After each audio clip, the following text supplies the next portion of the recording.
ఓం శ్రీ గురుభ్యో నమః. హరి ఓం.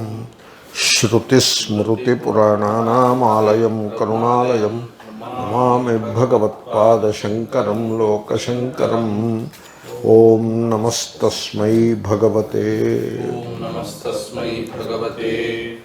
అర్హతే సమ్యక్ సంబుద్ధాయ బాలవర్గః. బాల అంటే అజ్ఞాని, చిన్నపిల్లవాడని కాదు. బాలః అవివేకి అని అర్థం. అంతే. నతు స్తనంధయ అని ఎక్కడో టీకాకారుడు ఎవడో రాశాడు. బాలుడు అంటే పిల్ల తల్లి పాలు తాగేవాడని కాదు అర్థం. అవివేకి, తేడా తెలియనివాడు అంటే వివేకము లేనివాడు. సంసారులందరినీ బాలురు కిందే పరిగణిస్తారు. అలా బాలురు కింద ఎందుకంటే పరిగణించటం, ఇప్పుడు మీకు ఏదైనా సపోజ్ మీరు యు ఫీల్ లాస్ట్, ప్రతివాడు అలాగే ఫీల్ అవుతూ ఉంటాడు. ఈ సంసారంలో ఎవడూ సెటిల్డ్గా ఎవడూ ఉండడు. అందరూ కూడా ఫీల్ లాస్ట్ కిందే ఉంటారు. అర్థమైందండి? So you feel last. దారి తప్పిన వాళ్ళలాగా, దారి తోచని వాడిలాగా నిలబడి ఉంటాడు. మనిషి ఉన్నాడు. అక్కడ ఎవరో నలుగురు పిల్లలు ఉన్నారు, ఆడుకుంటున్న పిల్లలు. వాళ్ళని తనకు సహాయం చేయమని అడుగుతాడా? అడగడు. ఎవరైనా పెద్దవాళ్ళు ఉన్నారేమో అని చూసుకుంటాడు కదా. అంతేనా? లేకపోతే కిండర్ గార్టెన్ పిల్లలు అక్కడ ఎవరో ఆడుకుంటుండే వెళ్ళి వాళ్ళకి మాటలు కూడా సరిగ్గా రాని పిల్లల్ని నాకు దారి తోచట్లేదు, జీవితం ఎలాగ జీవించాలో తెలియ అని అడుగుతారా? అడగరు కదా. కాబట్టి అంటే అర్థం ఏంటి? You don't want to depend upon the ignorant. And తర్వాత ఇప్పుడు షిప్లో ఉండి మునిగిపోతుంది. ఆ షిప్ రెక్ మునిగిపోతుంది. వీడు మునిగిపోతున్నాడు, చుట్టూ అందరూ మునిగిపోతున్నారు. ఇంకొక మునిగిపోతున్న వాడిని సహాయం అడుగుతాడా? నన్ను కొంచెం పైకి తీయగా అని అడుగుతాడా? అడగడు. ఈ సంసారం అలాంటిది.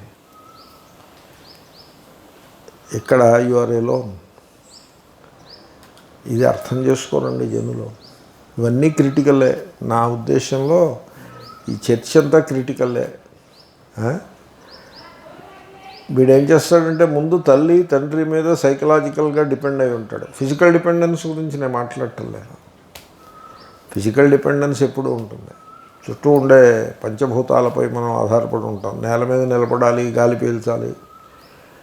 తర్వాత చొక్కా దొరుకున్నామంటే ఎవడో పత్తి పండించాడు, దాన్ని ఎవడో శుద్ధి చేశాడు, దాన్ని ఎవడో దారం తీశాడు, దాన్ని ఎవడో వస్త్రం చేశాడు, దాన్ని ఎవడో దర్జీ వాడు కుట్టాడు, దాన్ని హోల్సేల్ వాడు అమ్మకానికి పెట్టాడు, రిటైల్ వాడు అమ్మాడు, నేను కొనుక్కుని తొడుక్కుంటున్నా.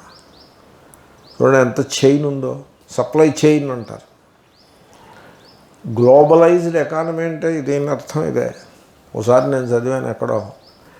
ఒకడు ల్యాప్టాప్ కొనుక్కున్నాడు. Amazon.com నుంచి వచ్చింది ల్యాప్టాప్.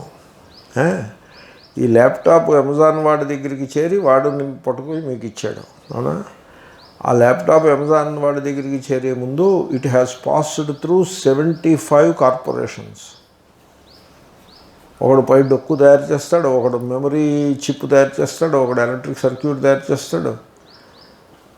ఇంకెందుకులేండి ఇవన్నీ. ఒకడు బ్యాటరీ తయారు చేసేవాడు ఆ దుకాణం వేరు, మళ్ళీ ఆ డిపార్ట్మెంట్ వేరు. లిథియం బ్యాటరీస్ ఒకటి చేస్తాడు, ప్లాస్టిక్ ఇంకొకటి చేస్తాడు. తర్వాత డిజైన్ గీసేవాడు ఒకడు ఉంటాడు. వాడు వస్తువు వాడు బొమ్మలు గీసుకుంటూ ఉంటాడు డిజైన్ రూమ్లో కూర్చుని. వాడు ఒకడు 75 కార్పొరేషన్స్ నుంచి అది పాస్ అయ్యి అదే Amazon.com వాడి చేతికి వస్తే వాడు తీసుకొచ్చి మీ ఇంట్లో ఇచ్చాడు. ఆ 75లో కొన్ని చైనాలో ఉన్నాయి, కొన్ని హాంకాంగ్లో ఉన్నాయి, కొన్ని మలేషియాలో ఉన్నాయి, కొన్ని ఇండియాలో ఉన్నాయి. అలాగా. కాబట్టి we are not talking of physical dependence, we are talking of psychological dependence. మనం జీవితంలో సైకలాజికల్ డిపెండెన్స్ అధికముగా కలిగి ఉంటాము. Psychologically dependent. అలా బతుకుతూ ఉంటాం. చిన్న వయస్సులో తల్లి తండ్రి వాళ్ళిద్దరి మీద సైకలాజికల్ డిపెండెన్స్ ఉంటుంది.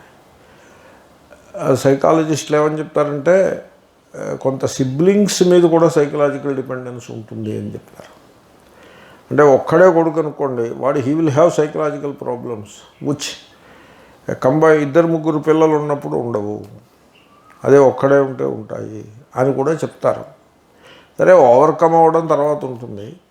కాబట్టి సిబ్లింగ్స్ మీద కూడా సైకలాజికల్ డిపెండెన్స్ ఉంటుంది. పెరిగి పెద్దవాళ్ళు అయినప్పుడు తర్వాత వీడు ఓ అమ్మాయిని పెళ్ళాడతాడు. వై హీ మ్యారేజ్, పెద్దవాళ్ళు మ్యారేజ్ చేస్తారు లేకపోతే వీడే మ్యారేజ్ చేస్తాను చేసుకుంటాడు. Now he psychologically dependent upon her, ఆవిడ కూడా వీడి మీద డిపెండ్ అవుతుంది. Like that. తర్వాత సంతానాన్ని కంటాడు, వాళ్ళ మీద సైకలాజికల్గా డిపెండ్ అవుతాడు. ఈ సైకలాజికల్ డిపెండెన్స్లో వాడికి ఫ్రీడమ్ ఉండదు, శాంతి సుఖము ఉండవు. బికాజ్ ఇట్ ఈజ్ బంధం, అది బాండేజ్ కదా అది. అందుకోసమే వాడికి ఫుల్ఫిల్మెంట్ ఉండదు. మ్యారేజ్ అవుతుంది, ఫుల్ఫిల్మెంట్ ఉండదు. పిల్లలు పుడతారు, ఫుల్ఫిల్మెంట్ ఉండదు. వాళ్ళు పెరిగి పెద్దవాళ్ళు అవుతూ ఉంటారు, వీడికి ఫుల్ఫిల్మెంట్ ఉండదు. అంచేత వీడి ఎస్కేప్ మొదలు పెడతాడు సంసారం నుండి. ఆ ఎస్కేప్ ఎలా ఉంటుంది? క్లబ్బు, పేకాట, లేకపోతే మిత్రులు, ఆల్కహాలు, ఇలా ఉంటుంది escape. Generally that is how they are. అయితే దీంట్లో ఒకప్పుడు కొంత సోషల్ స్టిగ్మా ఉండేది. ఈ క్లబ్లో మెంబర్ అంటే సోషల్ స్టిగ్మా ఉండేది ఒకప్పుడు. ఆల్కహాల్ అంటే టూ మచ్ ఆఫ్ స్టిగ్మా ఉండేది. సిగరెట్ తాగడం కూడా దాముకుని ఎక్కడో రహస్యంగా తాగేవారు. అలాంటి స్టిగ్మా ఉండేది. ఇప్పుడు స్టిగ్మా కాదు, సోషల్ స్టేటస్ అయి కూర్చుంది. సో మొత్తానికి అటువంటి డిపెండెన్స్లో పడతాడు. ఇంకొక రకం మనిషి ఉంటాడు. వాడేం చేస్తాడంటే ఏదో టెంపుల్ కమిటీలో మెంబర్ అవుతాడు. ఆ టెంపుల్ యాక్టివిటీస్ని కోఆర్డినేట్ చేస్తూ ఉంటాడు, సెక్రటరీ అవుతాడు. అది that becomes an escape from him, from this bondage, from this lack of fulfilment. అది ఎస్కేప్ కింద పనిచేస్తుంది. ఇంకొకడు ఏం చేస్తాడో తెలిసిన, ఓ గురువుని పట్టుకుంటాడు. ఓ గురువు ఉంటాడు. గురువుస్ రైజ్ ఆల్ ది టైమ్. మీకు చెప్పే కదా, ఇండియాలో గురువు అవ్వాలంటే రెండు ఇల్లిటరేట్ అయి ఉంటాడు. ఇల్లిటరేట్స్కి రెండు పాత్స్ ఉంటాయి, ఒకటి పాలిటిక్స్, ఇంకొకటి గురువు.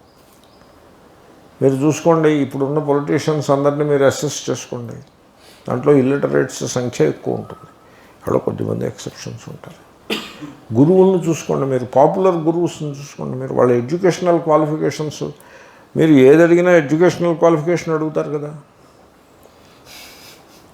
దేనికైనా ఎడ్యుకేషనల్ క్వాలిఫికేషన్. ఆఖరికి ఎలక్షన్ కమిషన్ వాడు కూడా ఎలక్షన్కి వెళ్తే ఎడ్యుకేషన్ క్వాలిఫికేషన్ అడుగుతాడు. అది తప్పిస్తే మీ ఎలక్షన్ వాడు నెగెట్ చేస్తాడు కూడా.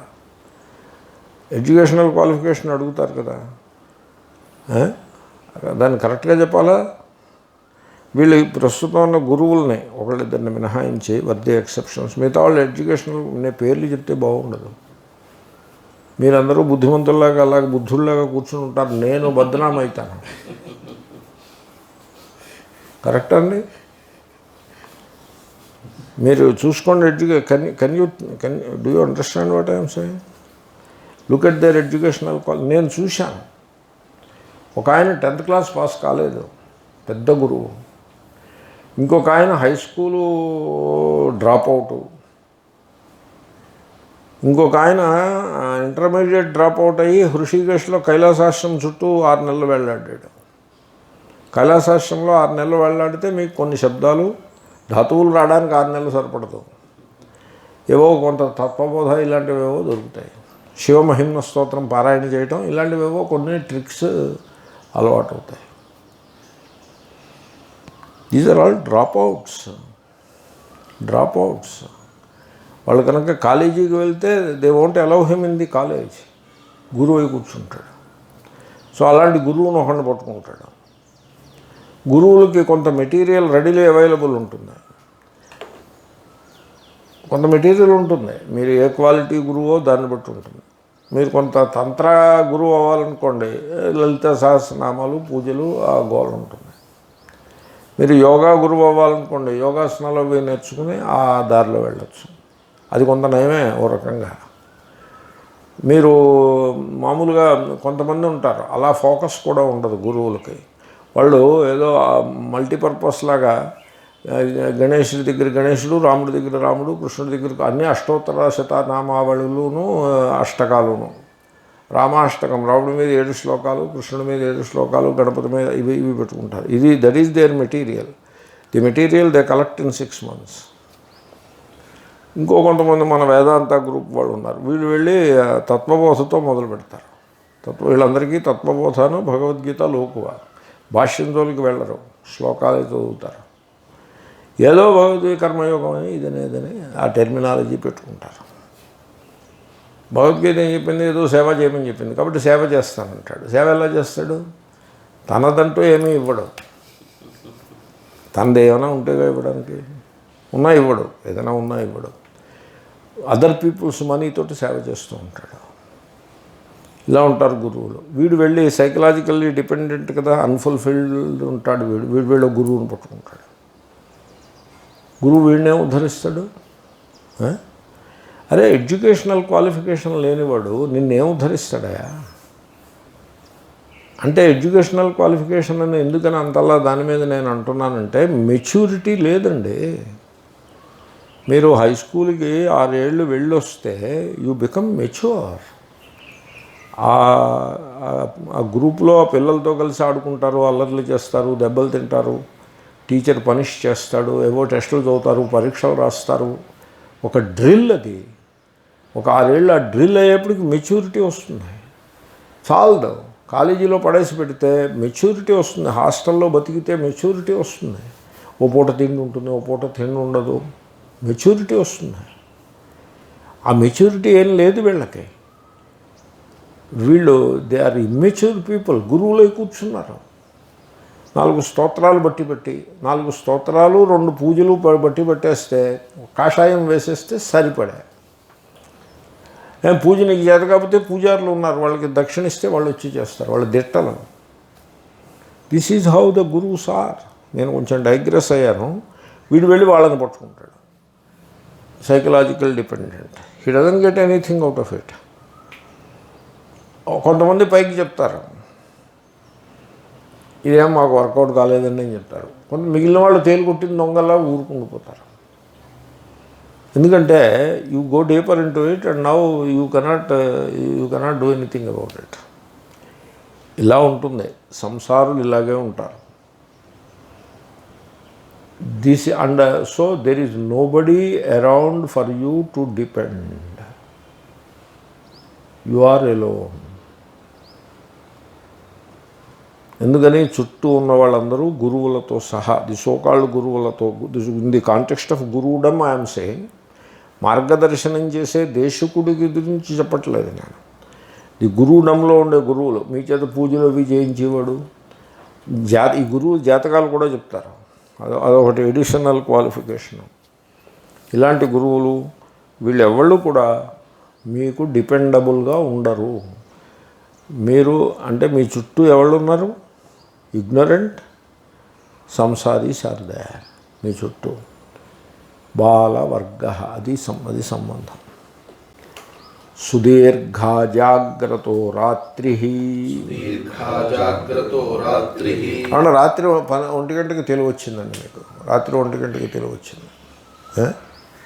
పోనీ లేచి ఒక కప్పు కాఫీ పెట్టుకు తాగి టైం అది చెప్పండి. కాదు కదా. నిద్ర పట్టట్లేదు, ఇటు దొర్లి నిద్ర పట్టట్లేదు. పోనీ నిద్ర పట్టకపోతే లేచి పళ్ళు తోముకోవచ్చు కదా. పళ్ళు తోముకునే టైం అది. కాఫీ పెట్టుకు తాగొచ్చు కదా. నీ కాఫీ ఎప్పటి కాఫీ రా బాబు. 5 తర్వాత తాగాల్సింది కాఫీ 1 గంటకి తాగి కూర్చుంటే 5 తర్వాత మళ్ళీ ఏం చేయడం? ఆ 1 గంట 5 ఎప్పుడవుతుంది? నిద్ర పట్టేస్తే క్వశ్చన్ డజంట్ అరైజ్. టక్మని లేచి 5:15 అంటే హ్యాపీ. ఎందుకో తెలుసునా? కాఫీకి మనకి మధ్యలో వ్యవధానం పళ్ళు తోముకోవడం ఒక్కటే. ఏదో మొత్తానికి ఆ తంతు ముగించేస్తే కాఫీ తాగేయచ్చు. కాదు, భార్య పెట్టి ఆవిడ పెట్టకపోతే మనమే పెట్టేసుకోవచ్చండి. సో ఆవిడ కూడా పెట్టేయవచ్చు కావాలంటే. ఒంటి గంటకి తెలివి వచ్చిన వాడికి ఆ రాత్రి ఎప్పుడు పూర్తయ్యాను. ఒక ఆయన నాతో అన్నారు, ఈ రాత్రి కాళరాత్రి వలెను ఉన్నది అన్నారు. నేను పడుకుని నిద్రపోతున్నాను. ఆయన ఎరా తెలివిగా ఉన్నావా అన్నారు. అవును అంటే అప్పుడే వచ్చింది తెలివి. ఈ రాత్రి కాళరాత్రి వలెను ఉన్నది అన్నారు. అంటే నేను టైం చూసా, 1:30 అయింది. అడిగాను, ఏమండి నొప్పిగా ఉందా ఏమి? అవును. నిద్ర పట్టుట లేదా? లేదు. That is how it is. నేను పెద్ద గురువు గారిని ఒకరిని కలిశాను, పెద్ద గురువు గారు. ఆయన ఉన్నారు, ఏమో నిద్ర పట్టట్లేదు అన్నారు. పెద్ద గురువు. చుట్టూ ఈ శిష్యులందరూ, ఈ శిష్యులు అంటే వాళ్ళు ఎందుకు పనికిరాని శిష్యులు. ఎవడు పనికిరాడు. వీడికి నిద్ర పట్టట్లేదు. ఇంట్లో ఫ్యామిలీ మెంబర్స్ ఎంతమంది ఉన్నారు? 60 మంది. ఎవడు ఉపయోగపడతాడు అప్పుడు? ఎవడు ఉపయోగపడతాడు? ఏమిటో ఈ సంసారం. నేను చాలా నెగిటివ్గా పాఠం చెప్తున్నానా అని అప్పుడప్పుడు డౌట్ వస్తుంది. మరి దీన్ని నెగిటివ్గా చెప్పకపోతే పాజిటివ్గా ఏం చెప్తాం?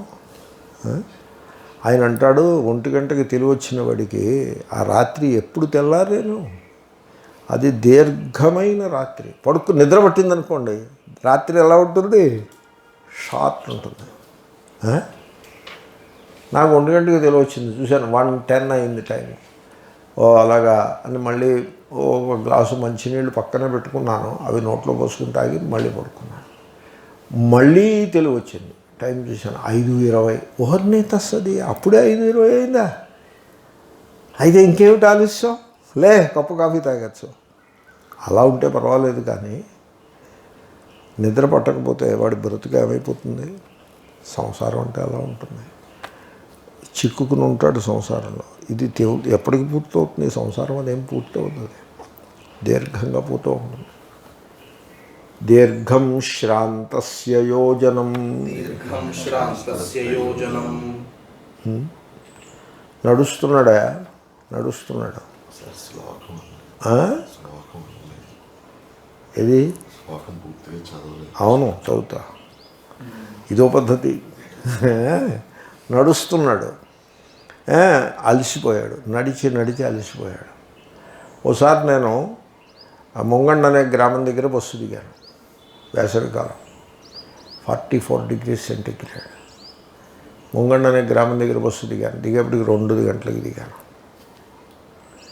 నేను వెళ్ళవలసిన గ్రామం సరిగ్గా 3 మైళ్ళు ఉంది, కరెక్ట్గా 3 మైళ్ళు. పూర్వం మైలు రాయిలు ఉండేవి. మొదటి రాయి, రెండవ రాయి, మూడవ రాయి దగ్గర మా ఇల్లు ఉంది. మూడవ రాయి దగ్గర మణుపు తిరిగితే మా ఇల్లు వస్తుంది. ఏం చేయాలి ఇప్పుడు? బస్సు స్టాండ్ దగ్గర ఏమీ ఉండదు. వాడు బస్సు తిప్పేసి రైట్ అన్నట్టు వెళ్ళిపోయింది. అది ఐఎమ్ ఎలోన్. ఎవరు బయటికి రారు, ఎవరు రారు. ఎందుకంటే ఎండ 44. I'm alone. సరే నడవడం మొదలుపెట్టాను. What else can you cannot stand in the sun. అలా మాడిపోతారు. నడుస్తుంటే అట్లీస్ట్ నడవడం is always a better option than standing there under the sun. నడుస్తుంటే దాహం, శ్రమ. చూస్తే ఇంకా మొదటి మైలు రాయి రాలేదు. అలా ఈడ్చుకుంటూ మొదటి మైలు రాయి వచ్చింది. ఇంకో మైలు రాయి రావాలి, ఇంకో మైలు రాయి రావాలి.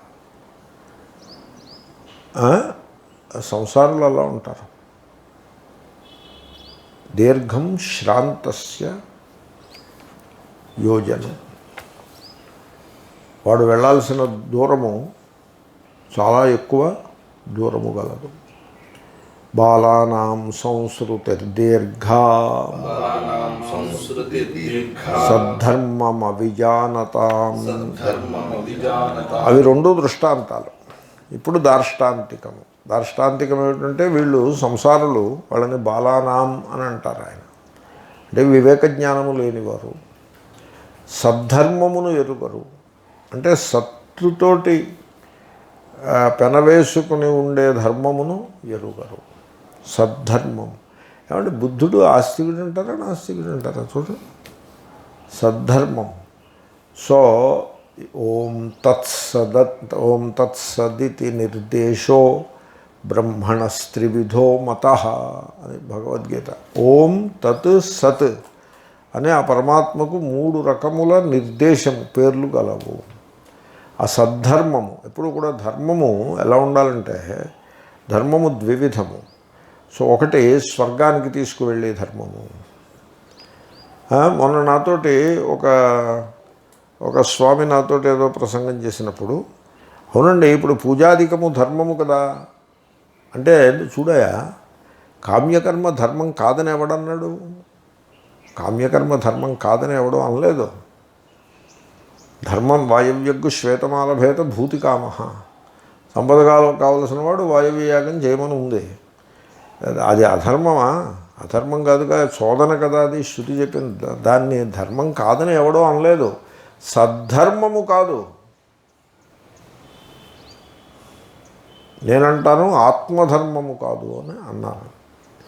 ఏ ఉపనిషత్సు ధర్మా, ఉపనిషత్సు అంటే ఏ ఉపనిషత్సు ధర్మా తే మయి సంతు తే మయి సంతు. ఉపనిషత్ ధర్మములు. నేను ఈ Khan market gang of Vedantins అంటే ఏమిటి, తత్వబోధతో మొదలుపెట్టి తత్వబోధ మిడిమిడిగా భగవద్గీత, కిరీటం, చతుస్సూత్రి కిరీటం, వీళ్ళ చదువు ఇది. వీళ్ళ చదువు ఏమిటంటే తత్వబోధ, మిడిమిడి భగవద్గీత, చతుస్సూత్రి కిరీటం. 3 ఏళ్ళో 4 ఏళ్ళో ఉద్ధరిస్తాడు, 5 ఏళ్ళలో గురువై కూర్చుంటాడు, ఆచార్యుడై కూర్చుంటాడు. నేను మనవి చేసేది ఏమిటంటే, ఆచార్యుడే ఏం చేస్తున్నాడో తెలిసిన, పూజాధికం చేయిస్తున్నాడు జనాల చేత, కామ్యకర్మలు చేయిస్తున్నాడు. ఈ కామ్యకర్మలు ధర్మమే అంటాడు. ఆ మాట అనాల్సింది పురోహితుడు, వీడు కాదు. ధర్మం అంటే ఏమిటి? మీ కోరికలు తీర్చేటువంటి పూజాధికము ధర్మము, స్వర్గాన్ని ఇచ్చేటువంటి యాగాదులు ధర్మము, సద్ధర్మము విచ్ ఈజ్ డిఫరెంట్. సద్ధర్మం అంటే మీకు సత్తుతో కనెక్షన్ ఇవ్వాలి ధర్మం. నేను జీవుణ్ణి, ఎదురువాడు జీవుడు, వాడు కష్టంలో ఉన్నాడు, నేను వాడికి సేవ చేస్తున్నాను, ఇది నాకు పుణ్యం వస్తుంది, మళ్ళీ జన్మలో భగవంతుడు నన్ను అనుగ్రహిస్తాడు, అది సద్ధర్మం అవ్వదు. ఆ సేవ, ఆ దానము సద్ధర్మం అవ్వవు. వెరాజ్ వాడు ఆత్మస్వరూపుడు, వాడికి నాకు తేడా లేదు, నేను కర్తనే కాను, the things happen, I don't do and I allow the person to have some service through this ఉపాధి, సద్ధర్మం అవుతుంది. కాబట్టి ఈశావాస్యమిదం సర్వం దగ్గర ఈశానుకూల వ్యవహారము అని డిఫైన్ చేశారు. మీరు వ్యవహారం చేయండి, ఎందుకంటే ఆ శ్లోకంలో ఈశావాస్యమిదం సర్వం యత్కించ జగత్యాన్ జగత్ అది సిద్ధాంతము, తేన త్యక్తేన భుంజీథ మాగృధ కస్య స్విద్ధనం, అది వ్యవహారం. వ్యవహారం అంటే లోకం వ్యవహారం. సిద్ధాంతము వ్యవహారము ఒక్కతోటే వచ్చేసాయి. ఆ వ్యవహారము రెండో లైను వ్యవహారము మొదటి లైను సిద్ధాంతమునకు అనురూపముగా నుండును. అంచేత ఈశానుకూల వ్యవహారము అని పేరు. ఆ ఈశాకు అనుకూలంగా ఉండాలి వ్యవహారం. ఈశానుకూల అంటే ఏమిటి? సదనుకూల, చిదనుకూల, ఆనందానుకూల వ్యవహారముగా ఉండాలి. ఆ పరమాత్మ సత్స్వరూపుడు, నీ వ్యవహారం సదనుకూలముగా ఉండాలి. పరమాత్మ చిత్స్వరూపుడు, నీ వ్యవహారం చిదనుకూల, అలాగే ఆనందానుకూల. ఇప్పుడు ఇతరులకు ఆనందము కలిగించుటయే నా లక్ష్యము అనుకుంటే నీ వ్యవహారము ఆనందానుకూల వ్యవహారము అవుతుంది. దాన్ని సద్ధర్మము అంటారు. ఈ లోకంలో ఈ జనులు సద్ధర్మమును ఎరుగరు. నేను ఈ ఖాన్ మార్కెట్ గ్యాంగ్ ఆఫ్ ఆచార్యాస్కి నేను చేసి మనవి ఏమంటే, మనవి చేస్తున్నాను, నేను నా మనవి చేయడంలో నాకు అధికారము కలదు.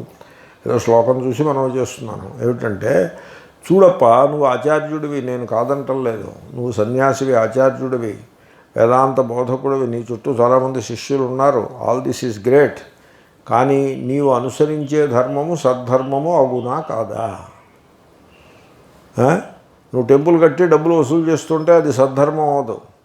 నువ్వు విగ్రహారాధన చేసి కోరికలు తీర్చుకునే దృష్టి మోటివ్తో విగ్రహారాధన చేస్తే అది సద్ధర్మం అవ్వదు. అగ్నిని వ్రేల్చి స్వర్గాన్ని కోరి యాగం చేస్తే సద్ధర్మం అవ్వదు అది. కాబట్టి ఏమన్నా గురువులకే సద్ధర్మము తెలియదు అంటుంటే ఇంకా మిగతా సంసారులకి సద్ధర్మం గురించి తెలియదని వేరే చెప్పాలా?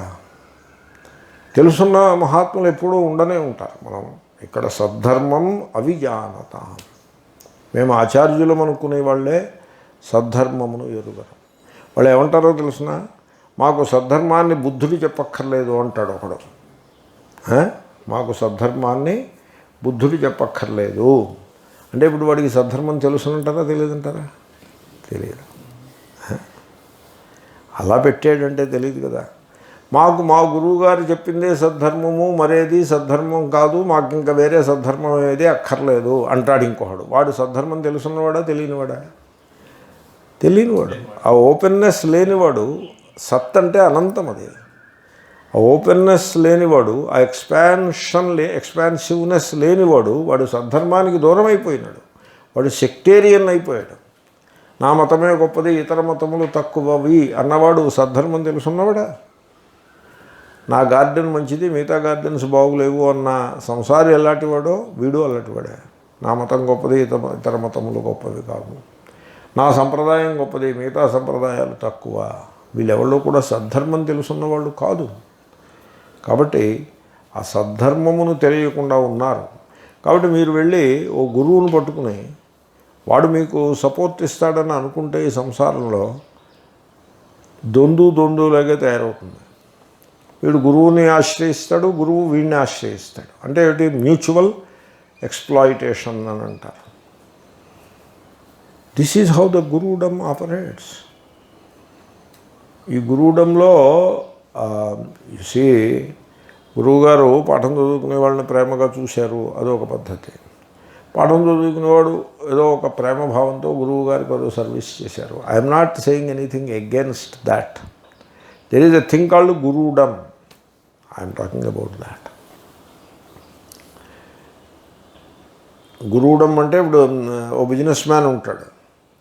వాడు ఓ పెద్ద గురువు గారి దగ్గర, వాడు సామాన్య గురువు దగ్గరికి వెళ్ళాడు, పెద్ద గురువు దగ్గరికి వెళ్తాడు. You know that. మామూలు గురువు దగ్గరికి వెళ్ళడం. ఇప్పుడు ఐఏఎస్ ఆఫీసరు సెక్రటేరియట్లో irrigation department IAS officer education డిపార్ట్మెంట్కి వెళ్ళాడు అనుకోండి సపోజ్. ఆ డిపార్ట్మెంట్లో క్లర్క్ దగ్గరికి వెళ్తాడా, డిపార్ట్మెంట్ హెడ్ ఐఏఎస్ ఆఫీసర్ దగ్గరికి వెళ్తాడా?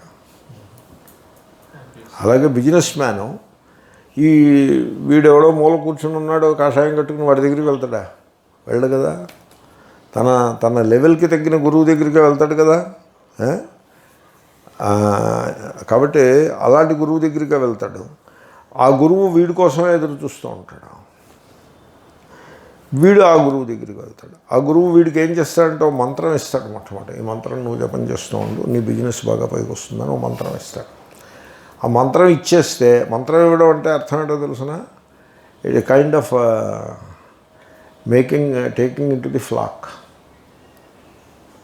ఆ మంత్రానికి గురుమంత్రము అని పేరు పెడతాడు. మంత్రం ఇచ్చి గురుమంత్రం ఇది, ఈ గురుమంత్రాన్ని, గురుమంత్రం ఇచ్చాడంటే తనని ఇచ్చినట్ట మంత్రాన్ని ఇచ్చినట్ట? చెప్పండి, మీరు చెప్పండి.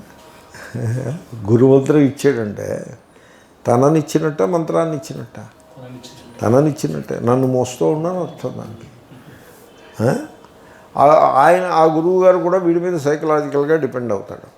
మీకు ఎక్కడికైనా వెళ్ళాలంటే మీకు ఉపయోగపడుతుంది, ఓ 2 కార్లు మీకు పంపిస్తానంటే పంపించు, కానీ కొంచెం కొత్తగా పంపించని చెప్తాడు. This is how it works. కాబట్టి ఈ గురువులు, అలాంటి గురువును పట్టుకుంటే మీకు ఈ సంసార యాత్ర అదేమీ తెలియదు కాదు. మీరు ఒకటే గుర్తుపెట్టుకోండి, రాత్రి 1 గంటకి తెలివి వచ్చింది, ఎప్పటికీ తెలియలేని రాత్రి. నడుస్తున్నారు, ఎండలో నడిచి అలసి సొలసి నడుస్తున్నారు, కాళ్ళు కాలుతున్నాయి, నడుస్తున్నారు, నెత్తి మాడుతోంది, ఇంకా దూరం చాలా ఉంది. అటువంటప్పుడు ఒక మూర్ఖుణ్ణి, ఒక అజ్ఞానిని పట్టుకుంటే ఏమవుతుంది సంసారం? సద్ధర్మం తెలుసున్న వాడిని పట్టుకోవాల్సి ఉంటుంది. సద్ధర్మం అవిజానతాం బాలానాం అటువంటి సంసారులకు ఆ సంసారము చాలా దీర్ఘముగా ఉండును. ఓకే. సుదీర్ఘ జాగ్రత్త రాత్రి దీర్ఘం శ్రాంతస్య యోజనం బాలానాం సంస్కృతి దీర్ఘ సద్ధర్మం అవిజానతాం. జాగ్రత్త నిద్రపట్టని వానికి, అదే అర్థం దానికి. తెలివిగా ఉన్నవానికి అంటే అర్థం నిద్రపట్టని వానికి అని అర్థం. ఆ సందర్భం అలాంటిది. రాత్రి రాత్రి సుదీర్ఘ చాలా పొడవైనది. శ్రాంతస్య అలసిన వానికి యోజనం నడవాల్సిన దారి దీర్ఘం చాలా పొడవైనది. సద్ధర్మం సద్ధర్మమును అవిజానతాం ఎరుంగని బాలానాం అవివేకులకు సంస్కృతి సంసారము దీర్ఘ చాలా పొడవైనది. నేను ప్రశ్న అడుగుతా, జీవితం అంటే ఏమిటి? మనం అందరం జీవిస్తూనే ఉన్నాంగా. జీవితం అంటే ఏమిటి? మీరు బిజినెస్ మ్యాన్ అని అడిగారు అనుకోండి, ఏమంటే జీవితం అంటే ఏమిటి అని అడిగారు అనుకోండి, వాడు ఏమని చెప్తాడో తెలిసిన? జీవితం అంటే వస్తువులను అమ్ముట. అంటే వాడు చెప్పాడని మీరు అనుకోవాలి. మీరు వెళ్ళి అడిగితే వాడు ఏమో అలా చెప్పడు. But his version of life is like that. His vision of life is like that. వస్తువులను అమ్ముట, తద్వారా డబ్బును సంపాదించుట. ఇప్పుడు Amazon.in లేకపోతే బిగ్ బాస్కెట్ ఇవి ఉన్నారు. వాళ్ళ దగ్గరికి వెళ్ళి, అయ్యా జీవిత లక్ష్యం ఏమిటంటే ఏం చెప్తారండి వాళ్ళు? ఇలాగే చెప్తారా, లేకపోతే ఇంకేదైనా ఇంకో లక్ష్యం అన్నా చెప్తారా?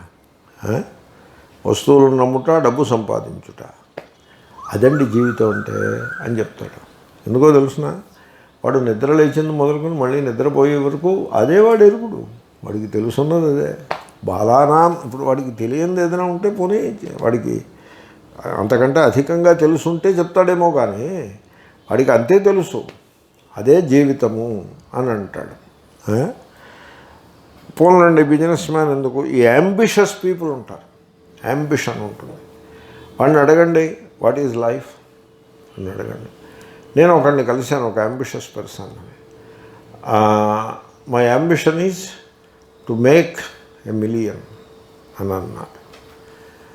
అంటే నేను అన్నాను, చూడయా కాలిఫోర్నియాలో, చూడయా you make $1 million, but that will not make you happy. That will not make you happy. $1 million will not make you happy. You are making some money and you live happily now itself. You can live happily now itself. $1 million or no $1 million. నువ్వు అలా ఆలోచించుకోవాలి. కానీ $1 million is the goal అని పెట్టుకుంటే ఎప్పటి మాటో. ఇప్పుడు $1 million చిన్నదేమో నాకు తెలీదు.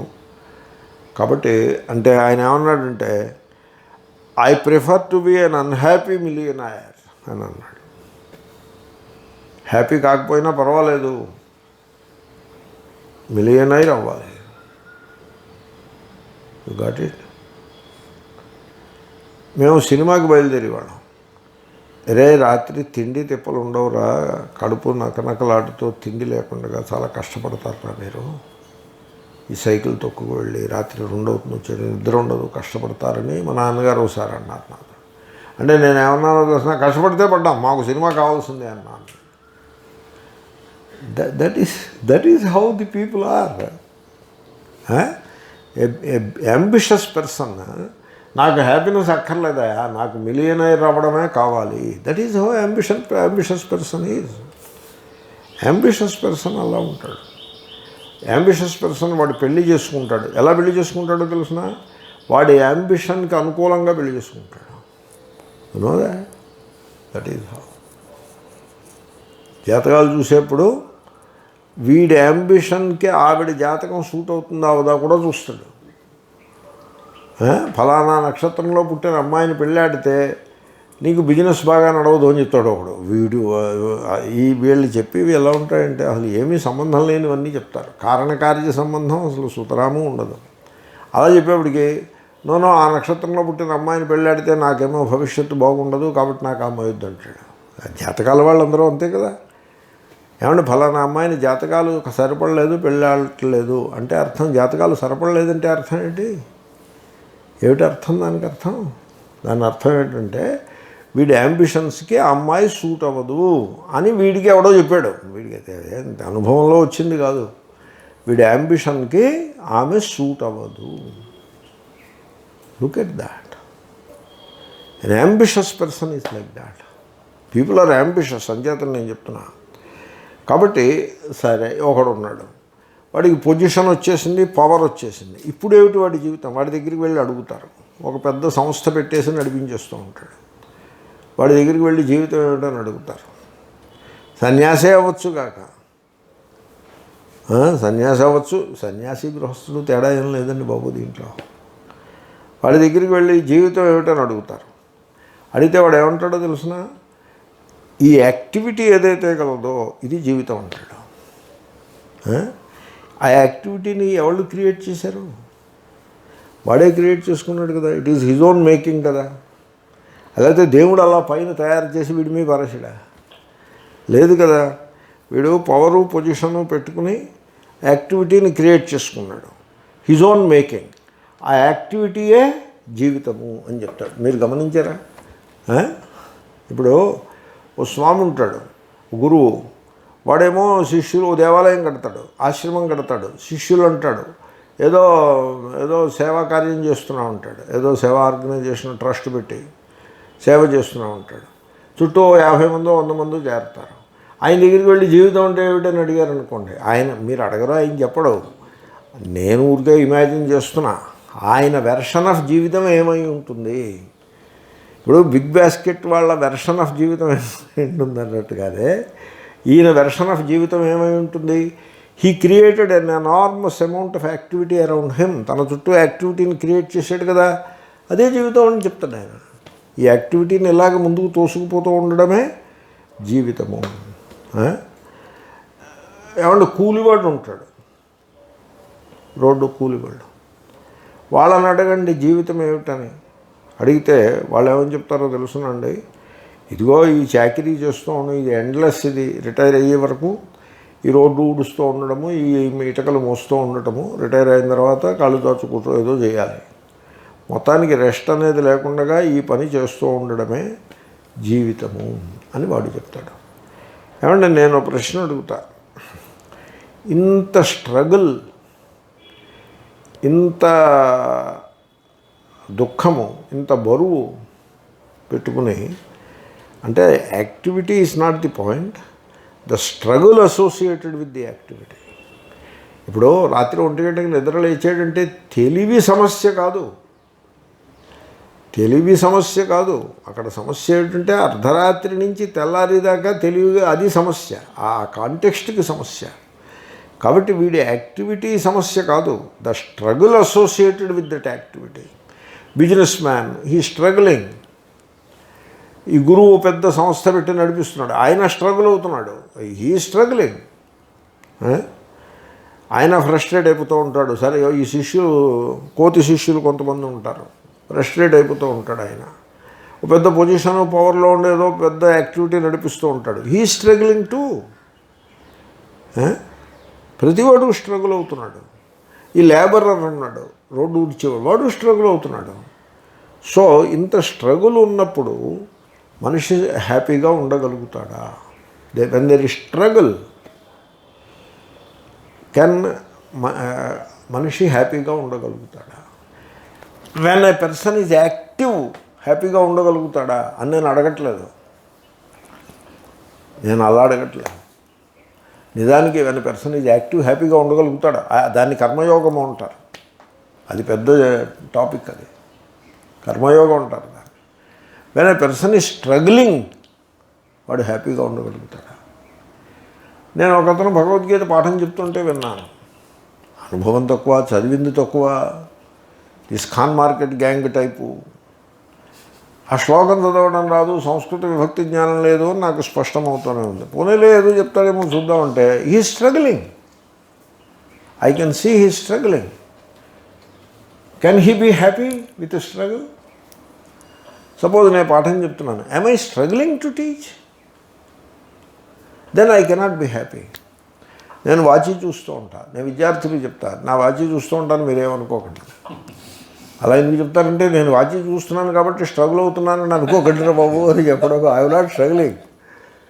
It is not a struggle, it is a joyous activity. That is a different question altogether.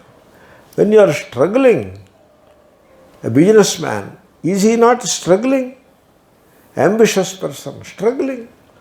The guru who put so many systems around him, struggling. So ఎంతవరకు అయితే struggle ఉన్నదో ఆ యాత్ర, ఆ జీవన యాత్ర అలా దీర్ఘంగా సాగిపోతూ ఉంటుంది. Labourer, struggling. హ్యాపీనెస్ అనేది ఉండదు. అంచేతనే సాధారణంగా మనుష్యులు జీవితం అనగానేమి అనే ప్రశ్న వేసుకోరు. జీవితం అనగానేమి అనే ప్రశ్న వేసుకోరు. వాళ్ళకి హ్యాపీనెస్ అనేది లేదనే అనుభవం ఉంటుంది, స్ట్రగుల్ అవుతూ ఉంటారు. అంచేతను ఏం చేస్తారో తెలుసిన, ఒక ఆయన చెప్పాడు, there is a certain appreciation of కర్మ అండ్ ఇట్స్ రిజల్ట్. కర్మఫలము, అదృష్టమును క్రియేట్ చేసుకోవాలి. ఇలా మొదలెట్టాడు ఒక ఆయన. అరే ఇదంతా ఎలిమెంటరీ స్టఫ్ రా నాన్న, ఎవడైనా చెప్పి మాట ఇది. కర్మకి కర్మఫలం ఉంటుందని, మనకి కనబడే కర్మఫలం దృష్టమని, కనపడని కర్మఫలం అదృష్టమని, ఈ ఎవరికి చెప్తావు ఈ పాఠం నువ్వు? Very elementary thing it is. దీంట్లో పెద్ద సర్టెన్ ఎప్రిషియేషన్ ఏముంది? అది కాదు పాయింట్. మనం ఏం చేసామో తెలుసిన, మనం వీఆర్ స్ట్రగ్లింగ్ ఇన్ లైఫ్. దీర్ఘం శ్రాంతస్య యోజనం. మనం స్ట్రగుల్ అవుతున్నాము, హ్యాపీనెస్ ఎరుగము. అందుకోసం మనం we are imagining happiness in the future. ఆ స్వర్గానికి వెళ్తే అక్కడ హ్యాపీనెస్ ఉంటుంది అని ఒక కర్మవాది స్వర్గానికి వెళ్తే హ్యాపీనెస్ ఉంటుంది అని వాడు మార్టిగేజ్ చేశాడు హ్యాపీనెస్ అనే స్వర్గానికి. ఉపాసకుడు ఏమంటాడంటే దేవీ లోకానికి వెళ్తే హ్యాపీనెస్ ఉంటుంది అంటాడు, లేకపోతే గోలోకానికి వెళ్తే హ్యాపీనెస్ ఉంటుందని ఇంకొకడు అంటాడు. సరే విష్ణులోకం వైకుంఠానికి వెళ్తే హ్యాపీనెస్ ఉంటుంది, కైలాసానికి వెళ్తే హ్యాపీనెస్ ఉంటుంది అని ఈ రకంగా వాడు ఏం చేస్తాడంటే భవిష్యత్తుకి ఆనంద సుఖానుభవమును తాకట్టు పెడతాడు. సో కాబట్టి ఈ రకంగా ఇంకొకళ్ళు ఉన్నారు. వీళ్ళు ఎలా చేస్తారంటే వేదాంతం ఏదో కొద్ది గొప్ప చదివి, నాకు వేదాంతం అనగానే తత్వబోధ కైండ్ ఆఫ్ వేదాంత అంటే ఫ్యూ టెర్మినాలజీ అని అభిప్రాయం. I'm not against the text Tattvabodha. The essence of your Vedanta is you know the terminology. That is the Vedanta. That kind of country club Vedanta, అది doesn't give happiness to anybody. వాడేం చేస్తాడో తెలుసిన, వాడి mortgage ఎలా ఉంటుందో తెలుసిన, భవిష్యత్తులో మనం ట్రెడిషను, ప్రమాణము, గురువు ఈ మూడు పట్టుకుంటాడు. ప్రమాణము, ట్రెడిషను, గురువు ఈ మూడు నాకు భవిష్యత్తులో ఆ సూపర్ సోల్ అంటే ఆ సుప్రీం ఆత్మని నాకు జ్ఞానాన్ని కలిగిస్తాయి, అప్పుడు నేను సంతోషంగా ఉంటాను అంటాడు. ఇప్పుడు ఏడుపు ముఖం పెట్టుకుని ఉంటాడు, ఇప్పుడు స్ట్రగుల్ అవుతూనే ఉంటాడు. సూపర్ సోల్ ఏదో వస్తుంది, అప్పుడు నేను హ్యాపీగా ఉంటాను అంటాడు. దీంట్లో ఈ రకమైన అవివేకంలో హ్యాపీనెస్కి తావు లేదు. ఎందుకో తెలుసునండి, భవిష్యత్తులో రాబోయేది ఏది కూడా నీకు ఎన్నటికీ రాదు. అరువు రేపు, క్రెడిట్ టుమారో. అరువు రేపు. మీకు ఎప్పుడు అరువు దొరుకుతుంది చెప్పండి? దొరుకుతుందా అరువు? దొరకదు. వీళ్ళ బతుకింతే. హ్యాపీనెస్ భవిష్యత్తు ఏదో రూపంగా వీడు అలాగే స్ట్రగుల్ అవుతూనే ఉంటాడు. కాబట్టి ఈ సంసారంలో మీరు ఎప్పుడో స్వర్గము, ఎప్పుడో ఉపాసకుల లోకము, ఎప్పుడో ఆత్మానందము అని అలాగ పెట్టుకుంటే అది మీరు పొందలేరు. మరి ఏం చేయాలి? సద్ధర్మము అంటే ఇప్పుడు ఇక్కడ ఉన్న స్వరూపము, దానిని తెలియుట. అవిజానతామంటున్నాడు కదా, కాబట్టి దానిని తెలియుట. ఆ సద్ధర్మము. You are now and here connected to sat. And what is sat? That is the real. Everything else is unreal. Everything else is an appearance. Sat alone is real. What is the dharma of sat? What is the dharma? Take it like that. Ananda is the dharma of Sat.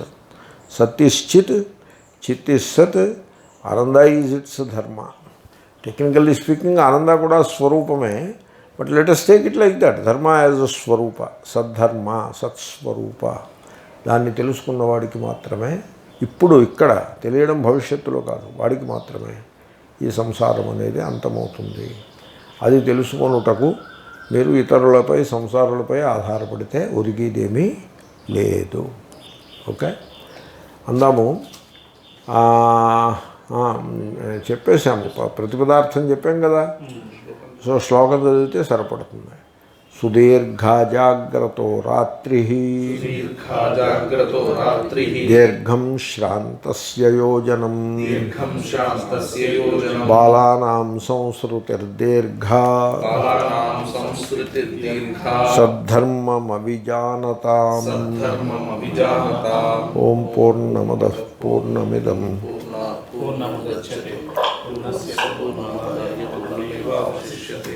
Om Shanti Shanti Shanti.